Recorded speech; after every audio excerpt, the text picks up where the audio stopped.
I love Actress. He's one of my favorite musicians ever, and I feel like I've never heard anyone else talk about him, and I think it's really a shame because to me, his music is very interesting and I feel very unique, and I think there's a lot to learn from it. He's a British electronic producer that specializes mostly in what could be defined as techno or house music, but his actual music sounds pretty different from typical house and techno music itself. I think what really sets him apart though and makes his music special is not immediately obvious on its face. The way I would put it is this: techno and house music exist for the club. I mean, at least like in British clubs, I assume. I don't know. I feel like here all they play is like...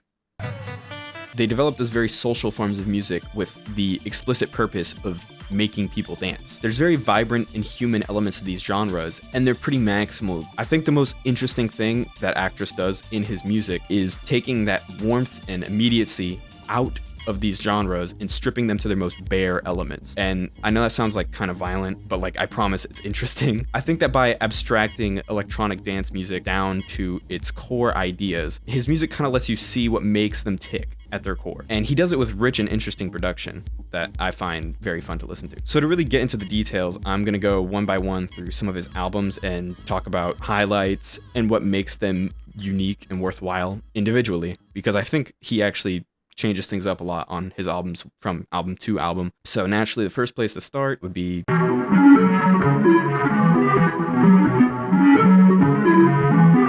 of all of Actress's albums, Hazyville is definitely one of the more straightforward ones. Like, if we're talking on a scale of danceability here, 1 to 10, this is maybe like a 7, which isn't like super high for dance music, but you know, for him, it's pretty good. I think mostly what it comes down to for this album is just that it does stick a bit more to the conventions of the music than the albums that would follow it, but that's not to say that it's not special or it's not good or anything. I think it's still great. One notable thing about it, and about Actress as an artist in general, as he's admitted in interviews, he plays or performs his music without a metronome and does not quantize it. These days, especially with electronic music, you're usually making music with a computer, and that means that you have the option to simply put every single note or rhythm on the right beat. However, Actress intentionally often chooses not to do that, instead just leaving the rhythms wherever they are in the song, and it kind of gives them a bit of a human feel. You can hear the error in it, and it's one of the only things in his music that kind of makes it feel more human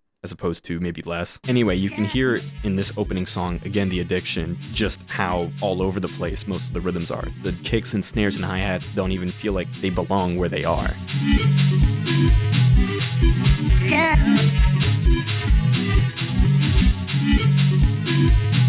And on one of my personal favorites on the album, I Can't Forgive You, it sounds like each drum is playing in a different time signature, but it all lines up in this really satisfying way.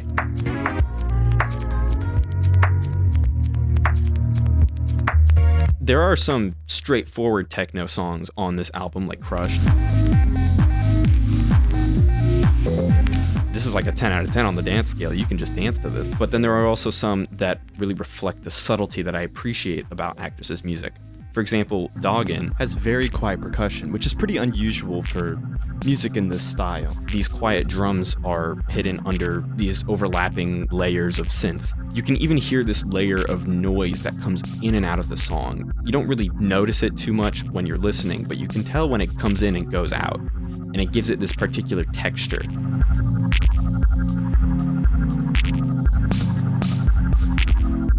That's something I really like about his music, just how textured it is, and it only gets more textured after this album. Now, there are also some moments of just kind of compositional weirdness. I mean, like, it's kind of hard to explain what's happening here, but this is also something that is going to pop up again. One more track I want to highlight is near the end, Minson. In a lot of dance music, you can pretty distinctly tell the difference between each of the parts of the song. You can tell exactly where the drums are, and the lead, and the bass, and the pad, the chords. Everything is usually pretty well mixed and distinct. But I think that this song, just the way that it's produced, it almost makes it feel like it's one sort of instrument or one voice. It's like something generating this sound. And I think that this is also, again, something that he leans into even more later in his discography. I think this album mostly serves as like a backdrop for where he will go in the future, as I've sort of alluded to. So let's just keep moving.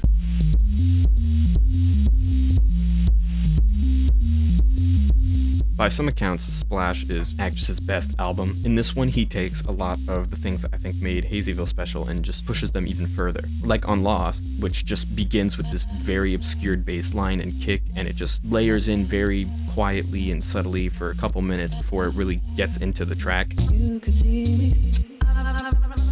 And even still, it's holding back. But I feel like with a lot of Actress's songs, he's able to make these weird, out of left field choices, and it still kind of bangs. Like, this is still pretty groovy.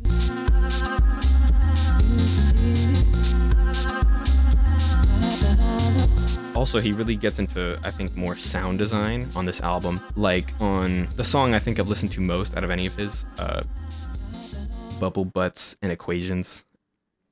I think he's just having fun with the titles. I don't know. What I really like about this song is sort of the way that it kind of is self-referential about how it's made. In music production, there's this process called side chaining, which is an automatic process where you can make one track lower the volume of another track anytime it gets to a certain volume itself. Usually this is used to maybe make the kick drum of a song a bit more noticeable by bringing the volume down of the rest of the song, or generally just for mixing purposes. But I think on this song, he just uses side chaining to pretty much completely obliterate the rest of the song when the kick drum comes in.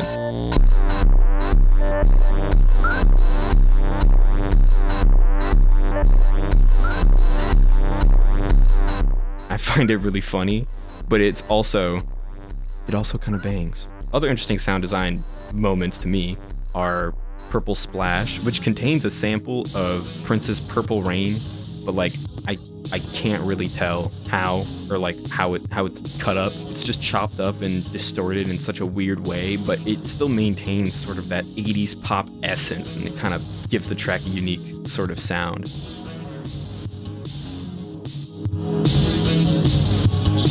There's also the Kettleman, where the drums are just completely stretched out to this point where they're sort of vibrating. It feels like the song is like under duress, but it's interesting.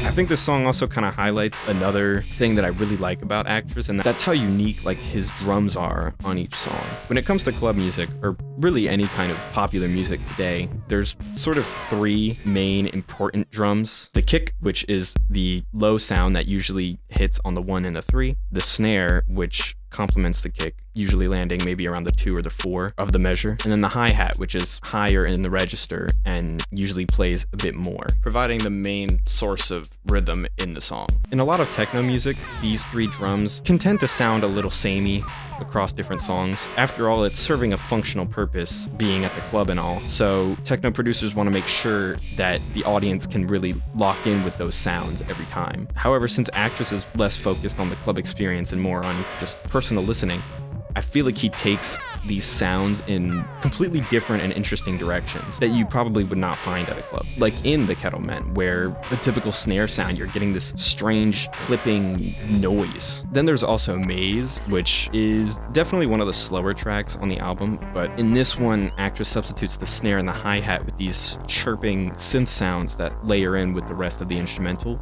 Even though they sound nothing like snares or hi-hats, like they're still serving that same rhythmic purpose.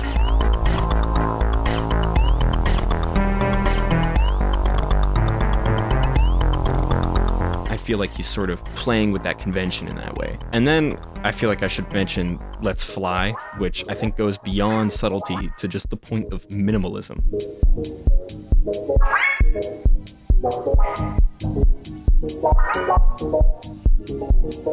Like for most of the song, Actress just pulls away the chords, the snare. It's just this strange synth line repeating over and over and over with like a quiet hi-hat. And then occasionally a vocal sample will come in. Let's fly.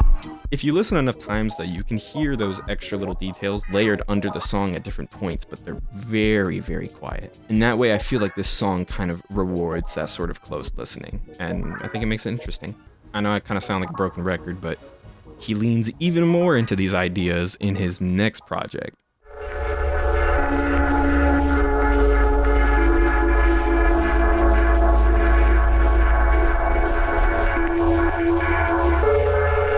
Actress's third LP, R.I.P., is a concept album about death.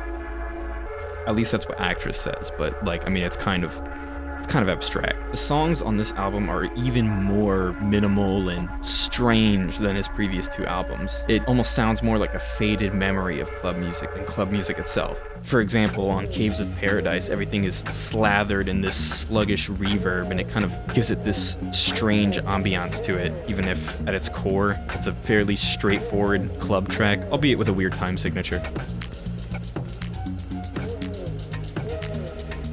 The instrumental of Raven just kind of sounds like an accident.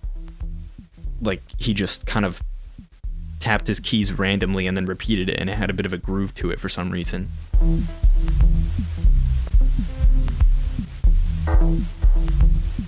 This album feels like it focuses less on grooves and more on feeling. It's almost like ambient music. This is definitely the case for the track NEW, or New, I don't know how I should say it, which completely forgoes drums or any semblance of club music just to be a cycling ambient synth passage.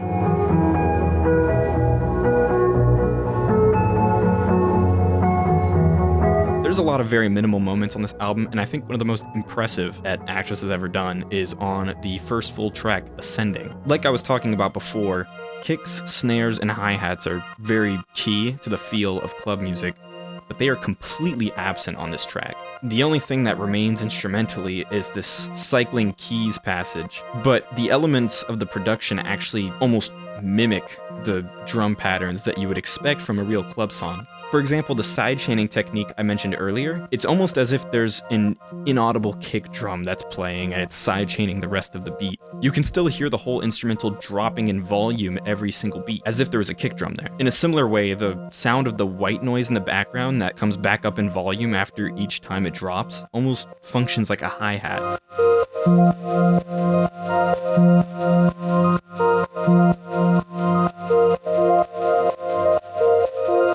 Maybe these are stretches, but I think that the way that Actress uses these production techniques to draw these stereotypical drum patterns out of the audience's mind without actually putting them in the song is one of the coolest things that I think he's ever done in his music. There are also just some very, very unusual tracks, like Hardin.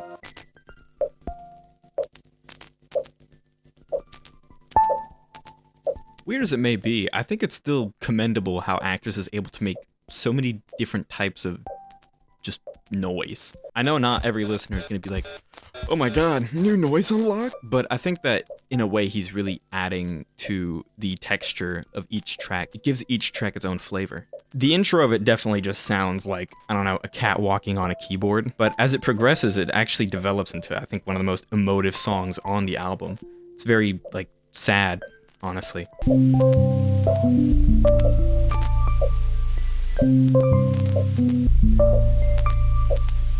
It's just another example of how Actress mixes in these unconventional ideas to create genuinely interesting songs. It's not that this album is completely void of flow or more conventional song structures. For example, right after Hardin is Serpent, which, while it has an unusual instrumental, it develops in a pretty typical way, linearly, gets more intense as it goes, and then it leads right into this abrupt ending where Shadow from Tartarus comes in with this really satisfying bass sound.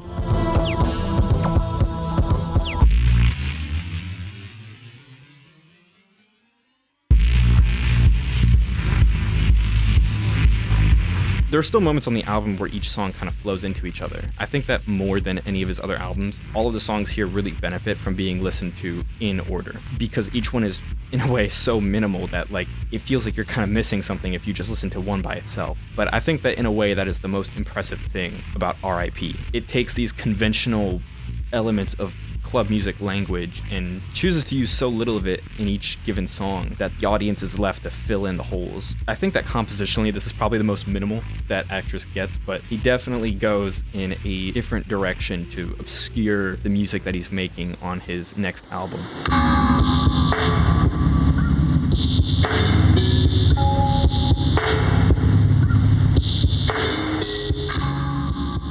I I think that this track, Forgiven, is such a great opener for this album. It really sets the tone of what you should expect going forward with this 7-minute track that's just this repetitive dirge of a song. Again, the pretense of club music is basically dropped entirely. This was the first Actress song I'd ever heard, and it instantly hooked me. I was like, what the hell is going on? You can immediately notice in this song one of the key elements of this album. The very muddled sound of all the instrumentals, as if it came off of some crusty yellow tape that you bought at a garage sale. Everything sounds like it's just decayed to almost nothing. If R.I.P. was like the musical embodiment of death or a faded memory, this is like a post-apocalypse. The elements of the music are barely even recognizable anymore. Take Street Corp, for example.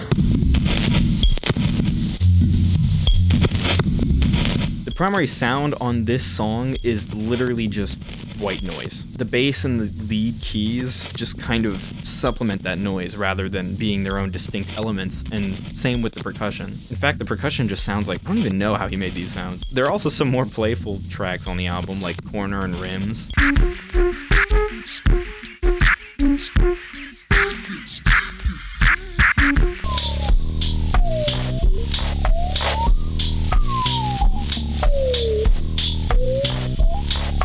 But they still sound really dusty and out of place in any other album. There are also plenty of moments on this album where Actress plays with vocal samples and stretches them out and warps them in an unusual way, kind of like vaporwave, if you will, like on Contagious because I said the wrong word.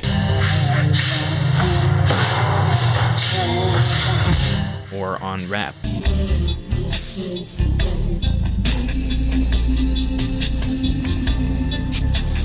I think one of the most memorable moments on this album for me, for better or worse, is the song Time.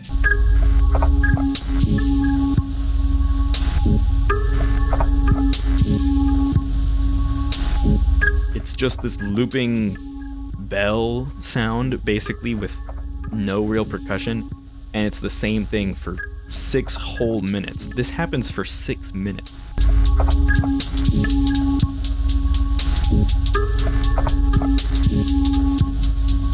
This is Actress waiting for you to blink. I feel like it's almost a test of endurance right in the middle of the record. Do I think it's a great song?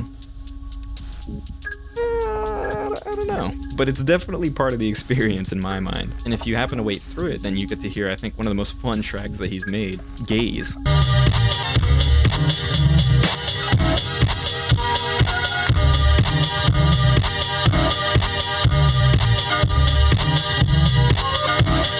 Even though it sounds, again, like this very lo-fi, crunchy track, underneath all that is this very fun club groove that sounds like it would be perfectly fit in an actual club if it didn't sound like it came out of a yard sale. Underneath all that is this really infectious, catchy, groovy club song. Sort of as a foil to that song, though, is the songs Skyline and Frontline, which I just noticed both have line in the name. Maybe that's not a coincidence.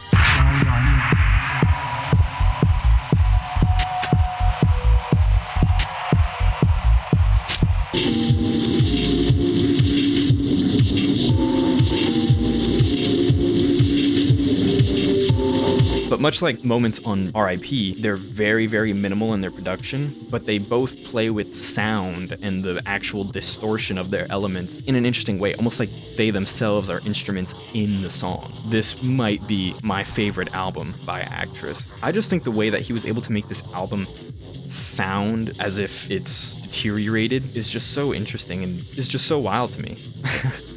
I don't know, it's fun listening to. Now, I know this has all been very heady up to this point, but the last album I'm going to talk about is also heady, but like a little less.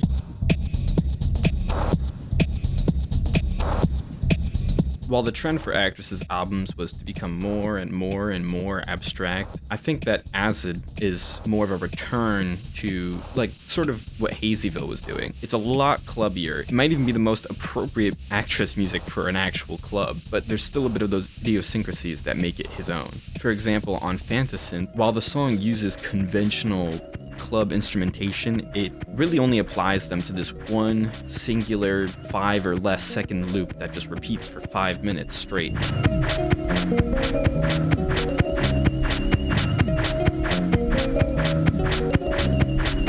Blue Window is hazy, a lot like some of the Ghettoville music, but maybe a bit cleaner. Underlying it is still a nice club-centric track, something that would make sense in a club.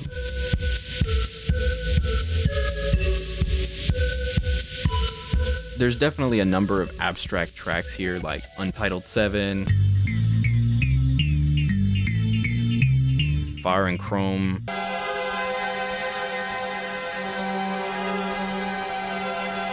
there's an Angel in the Shower.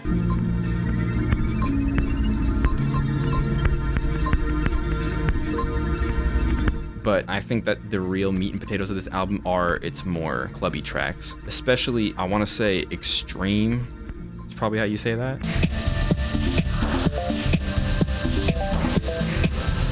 And Runner.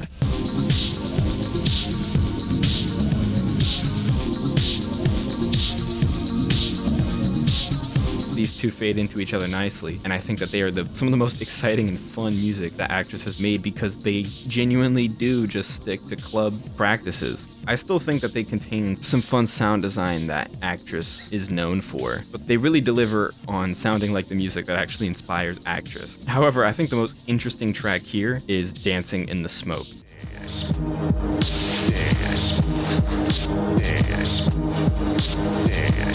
It starts off like a typical club track, albeit a little darker in tone, but then, as is characteristic of Actress, it becomes noisier as the song goes. These really intense, loud synths start to overtake the beat until eventually it's completely drowned out and it's just this horror show of screeching synths.